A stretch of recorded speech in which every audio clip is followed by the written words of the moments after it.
Olá, sejam todos muito bem-vindos. Vocês estão aqui no canal Sistema de Ensino Monte Carlo, um canal pensado para você, estudante do ensino fundamental, do ensino médio, você universitário, pesquisador, curioso da matéria. Enfim, gente, o objetivo desse canal é democratizar o ensino público, torná-lo mais dinâmico, mais acessível, de fácil entendimento.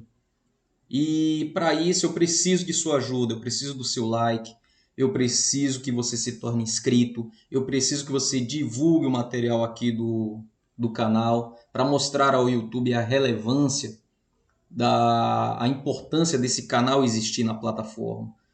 Necessito que você compartilhe com seus amigos, também estudantes, até mesmo curiosos da matéria, né? A base do nosso canal é uma base humanística, é uma base com conteúdo de história, filosofia, sociologia, sem tendência religiosa. É necessário que se diga isso. E sem mais delongas, hoje nós vamos para mais um tópico do nosso módulo de filosofia, tá? E da nossa série O Filósofo da Vez, hoje eu trago para você George Friedrich Hegel, tá? Hegel ele é um filósofo do século XVIII. Ele nasceu em 1770 em Stuttgart, na Alemanha. Sua importância está pelo fato dele ter sido o último dos grandes construtores do sistema metafísico. Tem canal no tem vídeo no canal, na nossa playlist de filosofia, explicando sobre a metafísica. Dá uma passadinha lá para mais detalhes, tá? Até mesmo para uma revisão. Você que acompanha com assiduidade o nosso canal. E Hegel ele faleceu em 1831 em Berlim, Alemanha.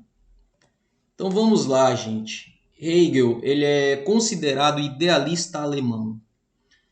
A obra mais importante de Hegel é a Fenomenologia do Espírito, e é uma obra quase impossível de entender. De fato, o estilo de sua prosa é tão complexo e intrincado que algumas pessoas na época suspeitavam de que ele fosse um charlatão filosófico, de que tudo que ele estava colocando ali, com palavras difíceis e raciocínio fora de lógica, baseado na metafísica, eram coisas inventadas por ele mesmo e que só ele poderia compreender. Contudo, é mais provável que a complexidade desse trabalho tenha ocorrido em função da grandeza da tarefa que ele propôs estabelecer para si, que era representar a manifestação do ser, ou o espírito absoluto ao longo de toda a história. A filosofia de Hegel baseia-se em um sistema de raciocínio dialético. Para compreender melhor a forma que Hegel expunha as suas ideias, é mais entendido nos termos do conceito de tese, antítese e síntese. De modo simples, a ideia consiste em que qualquer fenômeno dado contém dentro de si aspectos contraditórios que necessitam de um movimento em direção à solução. E tal progresso da nossa compreensão da realidade ocorre segundo um processo que tem essa forma, né, de dialética. Você tem uma ideia, essa ideia, ela por si só, ela tem uma contradição, e dentro da contradição você deve achar uma solução para que essa ideia ela se torne efetiva e aplicável, né? A ideia de Hegel era que qualquer fenômeno dado contém em si mesmo um aspecto contraditório. E a tensão entre esses dois fenômenos é resolvida por um movimento em direção a uma nova situação, cuja própria instabilidade leva todo o processo de recomeçar. Uma forma de exemplificar isso, os debates políticos, né, nos seus plenários e nos seus senados. São debates que você não... Uma pessoa leiga, uma pessoa que não entende de direito constitucional, ela vai observar aquilo ali, ela não entende como aquilo começou, o que é que eles estão debatendo e qual a solução para todo aquele debate.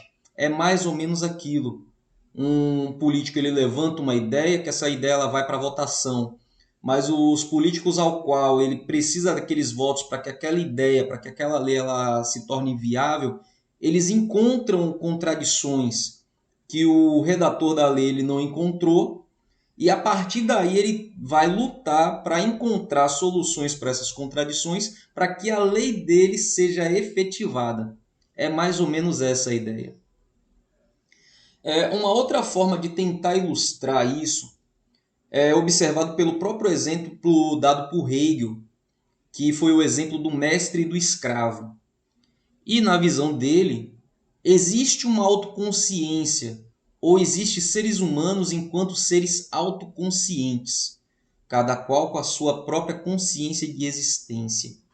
À medida que ela é reconhecida por outra autoconsciência, o que é isso? É quando uma pessoa ela entende por si só que ela existe, mas é necessário que uma outra pessoa entenda também da sua existência. Hegel, porém, sustentava que essa espécie de reconhecimento mútuo entre autoconsciências não seria facilmente obtida, porque no início nenhuma autoconsciência está certa da autoconsciência da outra, portanto, ambas são privadas da fonte de sua própria afirmação. O que é que leva você a crer que você existe? O fato de você respirar, o fato de você pensar, o fato de você poder sentir e perceber o seu mundo ao redor. Mas a outra pessoa, ela não tem a consciência de sua existência ou de que você está vivo, sem ela não tomar isso como análise.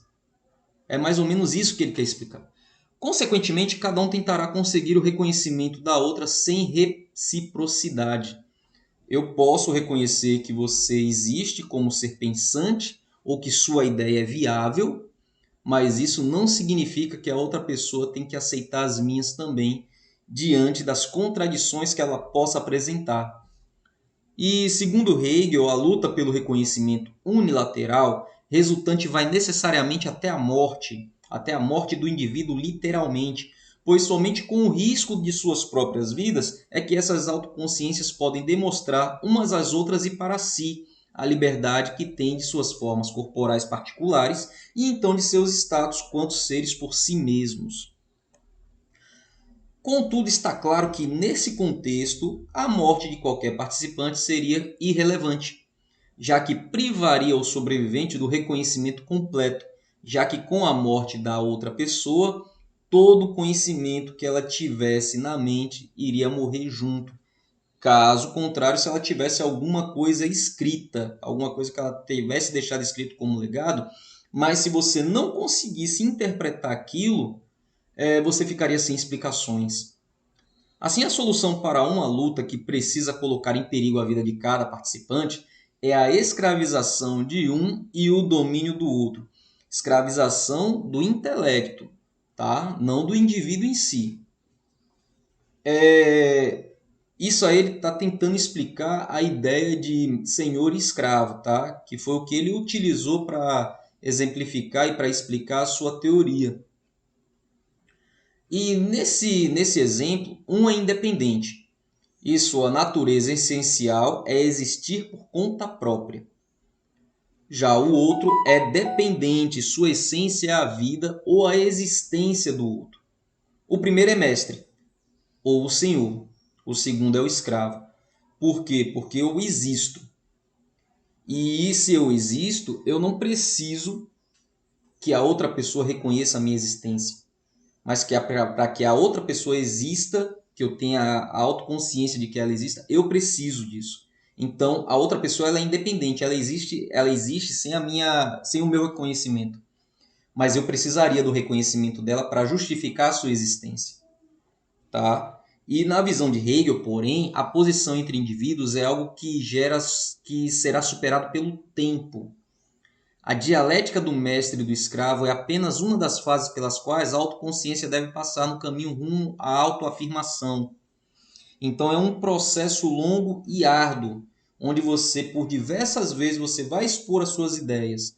E até um dado momento você conseguir convencer aquela pessoa. E as ideias de Hegel foram imensamente influentes durante todo o século XIX. Porém, desde então, o tipo de filosofia que ele cultivou, que era a tradição cujo pano de fundo é a grande especulação metafísica, quando você estuda metafísica, você percebe que tudo que é toda aquela teoria é muito de especulativo, é muito de especulação, é muito de possibilidade.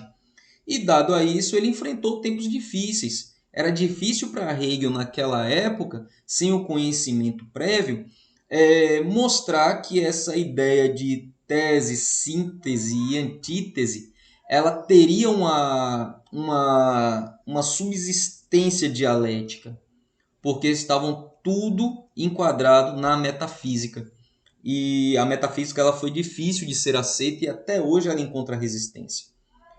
Por isso, é provável que tão cedo ou até o momento, como não vimos, não vejamos no futuro outro filósofo no molde de Hegel para tentar defender essas ideias na esfera da metafísica com tanta eloquência, né?